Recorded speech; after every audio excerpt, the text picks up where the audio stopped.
On va donc commencer avec le dossier numéro 1. Donc en vacances avec vos amis, à l'heure de l'apéritif, vous entendez brutalement Julien, 2 ans, tousser, s'arrêter de respirer. Vous constatez qu'il devient bleu pendant quelques secondes, puis tout se normalise spontanément.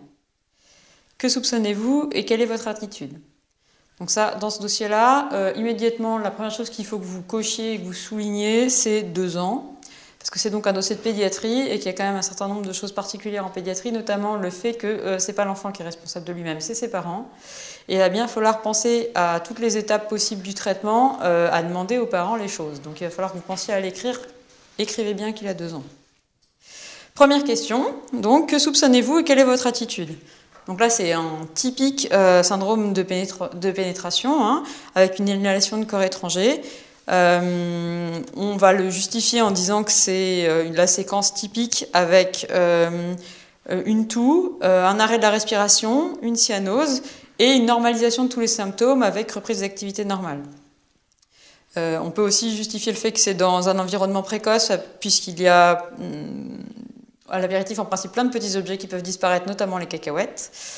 Et donc votre attitude, ça ne doit pas être discutable à cette question-là, c'est d'appeler le SAMU pour envoi aux urgences ORL. Je rappelle que le syndrome de pénétration, c'est l'urgence ORL pédiatrique avec un grand U majuscule, que c'est une des choses qui tue le plus d'enfants et que c'est quelque chose à côté duquel vous ne devez pas passer. C'est-à-dire qu'une suspicion de syndrome de pénétration, pour vous, c'est un syndrome de pénétration. Y a-t-il un âge en dessous duquel le syndrome de pénétration n'est pas possible? Alors, on pourrait envisager qu'il y a un âge minimal ou un âge maximal, mais malheureusement, il n'y a pas d'âge borne du tout. C'est-à-dire qu'en fait, la vraie limite, c'est la taille du corps étranger par rapport à la taille de l'enfant. La trachée, hein, globalement, elle fait la taille du petit doigt.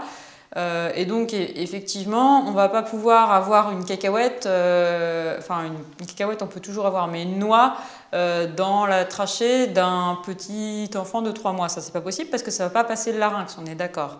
Mais de toute façon, une suspicion de syndrome de pénétration, c'est un syndrome de pénétration, ça ne doit pas se discuter. Et ensuite, on peut toujours trouver des petits corps étrangers. Les enfants, ils sont très très forts, hein. Les oreillers en plumes, c'est redoutable. Je suis déjà allée chercher des plumes dans les poumons. Ça fait aussi des pneumopathies. Et les plumes, ça passe dans tous les larynx, même les larynx des enfants de 3 mois. Donc le syndrome de pénétration, c'est possible à tous les âges. C'est possible quand on a 13 ans et qu'on est en train de faire de la couture avec une épingle à nourrice dans la bouche et que quelqu'un vous fait rire et que hop, l'épingle à couture passe dans la trachée. J'ai aussi fait. C'est vraiment quelque chose qui doit être votre obsession en pédiatrie. C'est toujours possible. Et si vous pensez que c'est un syndrome de pénétration, c'en est un. Un dernier petit aparté, il y a toujours dans les films américains, dans les bouquins, etc., et dans les séries, des gens qui font des manœuvres de Heimlich, qui est donc l'espèce d'écrasement du thorax pour essayer de faire partir le corps étranger. La manœuvre de Heimlich, c'est utile que si le corps étranger il est posé sur le larynx, là, et que la personne est en train de s'étouffer, au moment où c'est bleu. Là, effectivement, ça a un intérêt de faire une manœuvre de Heimlich. Bon, pas tousser suffisamment pour partir. Mais en fait, une fois que le syndrome de pénétration est passé, ça veut dire qu'en fait, le corps étranger a passé le larynx, c'est le moment où l'enfant devient bleu, le corps étranger passe dans le larynx, l'enfant devient bleu et ne respire plus. Ensuite, ça redevient normal. Ça redevient normal parce que le corps étranger est passé dans les poumons. Si vous faites un Heimlich à ce moment-là, ce que vous allez faire tout bêtement, c'est faire remonter le corps étranger. S'il remonte et qu'il s'enclave dans le larynx, vous tuez l'enfant. D'accord ? Donc là, une manœuvre de Heimlich proposée sur ce tableau-là où l'enfant a repris ses activités normales, où il respire normalement, c'est un 0, vous tuez l'enfant. Voilà, ça c'est un truc important dont il faut que vous vous souveniez. Avec les modalités pratiques du Heimlich chez l'enfant, qui est donc de le prendre par les pieds. Enfin bon, bref, la manœuvre du Heimlich, vous oubliez, s'il vous plaît, c'est un truc de film. Donc, question numéro 2. Donc, à l'arrivée aux urgences, l'enfant a une conscience normale, il répond calmement aux questions, il préfère rester assis. Vous avez des constantes qui sont rassurantes, hein, puisque c'est un pouls à 80, une tension artérielle normale, une fréquence respiratoire à 22, une saturation en oxygène à 98%. Les examens complémentaires suivants sont laissés à votre interprétation. Comme je vous l'ai dit, et je vous le répète, vous commencez par dire de quel examen complémentaire il s'agit. Il s'agit donc d'une radio de thorax de face et de profil. Et donc là, vous êtes dans une question de corps étranger. Il faut traquer le corps étranger, radio opaque. Donc en cherchant bien sur la radio, je pense que vous avez vu qu'il y avait un petit liseré dans la trachée radio opaque qui ne devait pas être là. Hein, c'est le pic apéritif. Donc vous écrivez corps étranger radio opaque, vous dites où il est, intratrachéal. On voit bien hein, sur le profil qu'il est trachéal, hein, qu'il n'est pas dans l'œsophage qui serait derrière. Voilà, les autres signes de syndrome de pénétration, notamment pour les corps étrangers non radio-opaques que vous pourriez avoir, c'est des signes principalement indirects. Notamment, vous pouvez avoir des atélectasies pulmonaires avec une ascension d'une coupole. Ici, on est un peu limite, les deux coupoles elles sont effectivement à la même taille, à la même hauteur, ça doit attirer votre attention.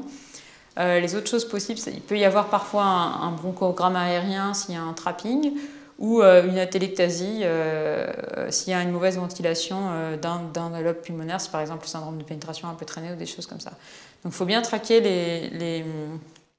les signes indirects aussi de corps étranger et cherchez absolument le corps étranger, inventez-le, débrouillez-vous, mais trouvez-le sur la radio de thorax. Si vous avez un syndrome de pénétration, a priori vous avez un corps étranger quelque part.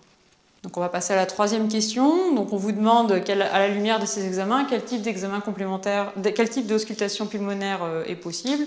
Donc là, vous décrivez tout ce que vous savez, c'est une bête question de cours. Il ne faut pas oublier qu'une auscultation normale n'élimine pas le diagnostic, donc vous commencez par dire auscultation normale. Et ensuite, là, il faut réfléchir un petit peu. Vous avez vu votre corps étranger qui est dans la trachée, donc les bruits de trachée, c'est un wheezing, donc vous pouvez dire que ce qui est possible, c'est un wheezing. Le reste, ça ne sera pas faux, mais ce n'est pas du tout logique dans le contexte de la radio que vous avez ici. Ensuite, la quatrième question, donc la conduite à tenir devant ce syndrome de pénétration, c'est une bête question de cours méchante.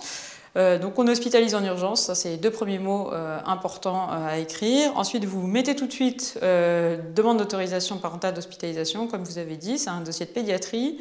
Vous n'avez pas le droit d'hospitaliser un enfant sans ce papier, hein, même de l'opérer, vous n'avez rien le droit de faire. Donc mettez-le bien dans votre grille. Ensuite, donc là, vous savez que c'est le traitement du corps étranger. C'est donc, on commence par la consultation d'anesthésie, parce que même si c'est une urgence, il faut quand même une consultation d'anesthésie.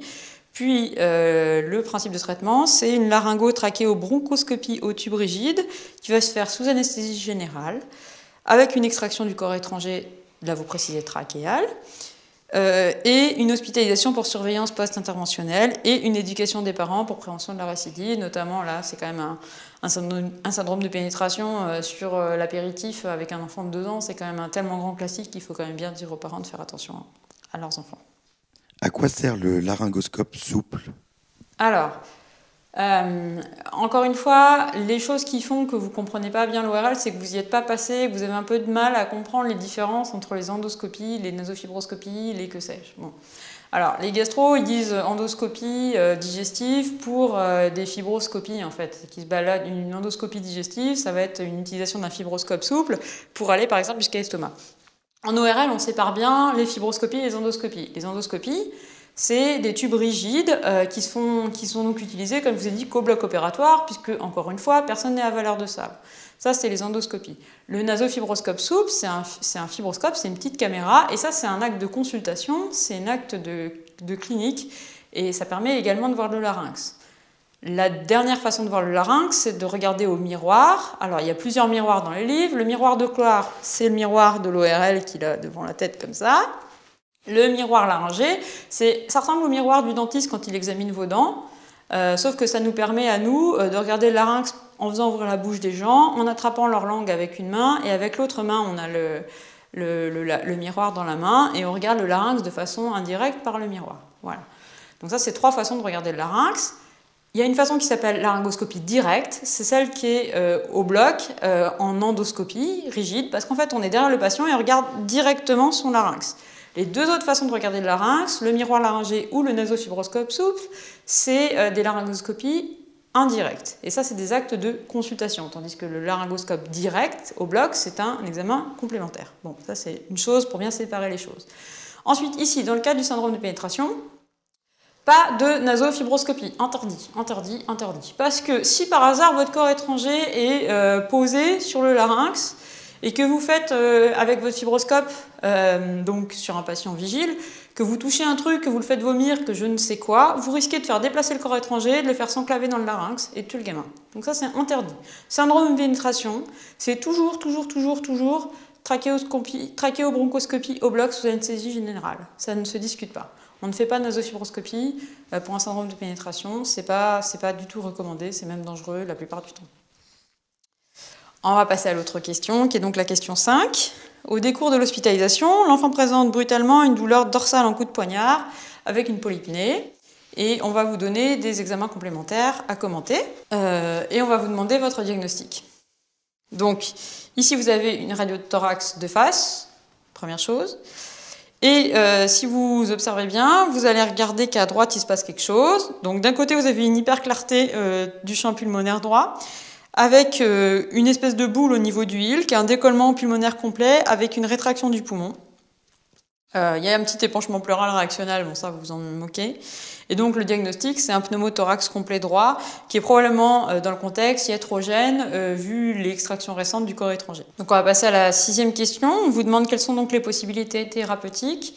Donc devant ce pneumothorax, il n'y a pas de consensus exactement sur le traitement idéal. On peut faire les deux. On peut faire soit une exsufflation à l'aiguille qui serait recommandée, c'est un geste d'urgence en cas de pneumothorax suffocant, mais ce n'est pas le cas ici.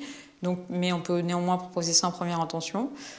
Soit poser directement un drain thoracique, qui serait aussi le traitement proposé si l'exsufflation à l'aiguille ne suffit pas. Le drain thoracique, ça se pose donc sur la ligne médioclaviculaire, à peu près 2 cm en dehors du sternum pour ne pas se taper la mammaire interne.